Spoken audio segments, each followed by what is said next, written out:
మీ అందరికీ నిర్మల్ ప్రజాకి తెలుసు. ఈ రోజు నుంచి 3 days వరకు ఐఎండీ ద్వారా నిర్మల్ జిల్లాలో రెడ్ అలర్ట్ ఇచ్చారు. సో హెవీ రైన్ఫాల్ సంభావన ఉంది. ప్రొబాబిలిటీ ఈజ్ వెరీ హై. సో ప్రజలందరికీ నేను రిక్వెస్ట్ చేస్తాను, మీ ఇంటికి ఉండండి. వాటర్ బాడీస్, ట్యాంక్, చెరువు, వాగుస్ పక్కన వెళ్ళకండి. ఇంకా మీకు ఏమైనా హెల్ప్ కావాలి, డిస్ట్రిక్ట్ అడ్మినిస్ట్రేషన్ కలెక్టర్ మేడం ద్వారా ప్రతి మండల్లో, ప్రతి మున్సిపాలిటీలో కంట్రోల్ రూమ్, హెల్ప్ డెస్క్ కూడా పెట్టారు.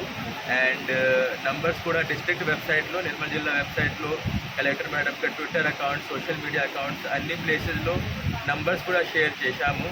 సో ఎనీ ప్రాబ్లం వస్తుంది తొందరగా నంబర్స్లో కాంటాక్ట్ చేయాలి. And tahsildar, MPDOs and MPOs will be available help చేయడానికి. స్టే సేఫ్ అండ్ ఇంటికి ఉండాలి. ఎక్కడ డేంజరస్ ప్లేసెస్లో వెళ్ళకండి. Thank you.